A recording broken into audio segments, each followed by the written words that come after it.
ಕೆಲವೊಂದು ಫ್ಯಾಕ್ಟರಿಗಳು 26 ಕೊಟ್ಟಿದ್ದಾರೆ ನಮ್ಮ ಗಮನದಲ್ಲಿ ಇದೆ. ಖಂಡಿತ ನಾವು ಅದ್ರ ಮೇಲೆ ಒತ್ತಡ ಹಾಕಿ ಅದು ಪೇಮೆಂಟ್ ಕೂಡ ಮಾಡಿಸ್ತೀವಿ. ಕೆಲವೊಂದು ಫ್ಯಾಕ್ಟರಿಗಳು 2750 ಕೂಡ ಕೊಟ್ಟಿದ್ದಾರೆ, ಅದನ್ನು ನಮ್ಗೆ ಮಾಹಿತಿ ಇದೆ. ಸೊ ಎರಡೂ ಕಡೆ ಆಗಿದೆ, ಕೆಲವೊಂದು ಫ್ಯಾಕ್ಟರಿಗಳು ಜಾಸ್ತಿ ಕೊಟ್ಟಿದ್ದಾರೆ, ಕೆಲವೊಂದು ಫ್ಯಾಕ್ಟರಿಗಳು ಕಮ್ಮಿ ಕೊಟ್ಟಿದ್ದಾರೆ. ನಾವು ಇಬ್ಬರದು ಇದು ಸಮನ್ವಯ ಮಾಡ್ತೀವಿ. ಈ ಸಲ ನೀವು ನಮ್ಗೆ ರೇಟ್ ಕೇಳ್ತಾ ಇದ್ದೀರಿ, ಬೆಳಗಾವಿನಲ್ಲಿ 3200 ರೂಪಾಯಿ ಕೊಟ್ಟಿದ್ದಾರೆ ಅಂತ.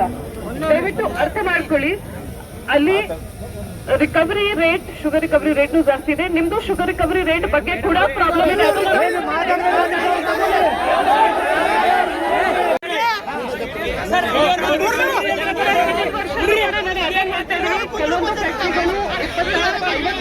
ಕೆಲವೊಂದು ಫ್ಯಾಕ್ಟರಿಗಳು 26 ಕೊಟ್ಟಿದ್ದಾರೆ ನಮ್ಮ ಗಮನದಲ್ಲಿ ಇದೆ. ಖಂಡಿತ ನಾವು ಅದ್ರ ಮೇಲೆ ಒತ್ತಡ ಹಾಕಿ ಅದು ಪೇಮೆಂಟ್ ಕೂಡ ಮಾಡಿಸ್ತೀವಿ. ಕೆಲವೊಂದು ಫ್ಯಾಕ್ಟರಿಗಳು 2750 ಕೂಡ ಕೊಟ್ಟಿದ್ದಾರೆ, ಅದನ್ನು ನಮ್ಗೆ ಮಾಹಿತಿ ಇದೆ. ಸೊ ಎರಡೂ ಕಡೆ ಆಗಿದೆ, ಕೆಲವೊಂದು ಫ್ಯಾಕ್ಟರಿಗಳು ಜಾಸ್ತಿ ಕೊಟ್ಟಿದ್ದಾರೆ, ಕೆಲವೊಂದು ಫ್ಯಾಕ್ಟರಿಗಳು ಕಮ್ಮಿ ಕೊಟ್ಟಿದ್ದಾರೆ. ನಾವು ಇಬ್ಬರದು ಇದು ಸಮನ್ವಯ ಮಾಡ್ತೀವಿ. ಈ ಸಲ ನೀವು ನಮ್ಗೆ ರೇಟ್ ಕೇಳ್ತಾ ಇದ್ದೀರಿ, ಬೆಳಗಾವಿನಲ್ಲಿ 3200 ರೂಪಾಯಿ ಕೊಟ್ಟಿದ್ದಾರೆ ಅಂತ. ದಯವಿಟ್ಟು ಅರ್ಥ ಮಾಡ್ಕೊಳ್ಳಿ, ಅಲ್ಲಿ ರಿಕವರಿ ರೇಟ್, ಶುಗರ್ ರಿಕವರಿ ರೇಟ್ನು ಜಾಸ್ತಿ ಇದೆ. ನಿಮ್ದು ಶುಗರ್ ರಿಕವರಿ ರೇಟ್ ಬಗ್ಗೆ ಕೂಡ ಪ್ರಾಬ್ಲಮ್ ಇದೆ.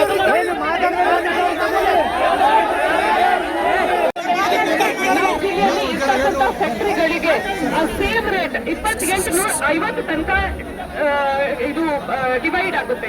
ಯಾಕಂದ್ರೆ 1% ಕಮ್ಮಿ ಆದ್ರೆ ನಾವು 3 ರೂಪಾಯಿ 46 ಪೈಸೆ ಕಮ್ಮಿ ಮಾಡಬೇಕಾಗುತ್ತೆ. ಒಂದು 346 ಕಮ್ಮಿ ಮಾಡ್ತೀವಿ. 3200 ರೂಪಾಯಿಯಿಂದ 346 ರೂಪಾಯಿ ನೀವೇ ಕಡಿಮೆ ಮಾಡಿದ್ರೆ 2800 ತನಕ ಬರ್ತಾ ಇದೆ. ಅದುವರೆಗೂ ಫ್ಯಾಕ್ಟರಿಗಳು ಒಪ್ಪಿದ್ದಾರೆ. ನಿಮ್ ಪರವಾಗಿ ನಾವು ಇವತ್ತು ಇಲ್ಲಿ ಅದಕ್ಕೆ ಬಂದಿದ್ದೀವಿ. ಇನ್ನು ಆ ರೇಟ್ ಇನ್ನೂ ಹೆಚ್ಚು ಮಾಡಕ್ಕೆ ಅವರಿಗೆ ಒತ್ತಡ ಹಾಕಿ ನಾಳೆ ನಿಮ್ದು ಮೀಟಿಂಗ್ ಕರೆದು ಫೈನಲ್ ಮಾಡಿಸ್ತೀವಿ ಅಂತ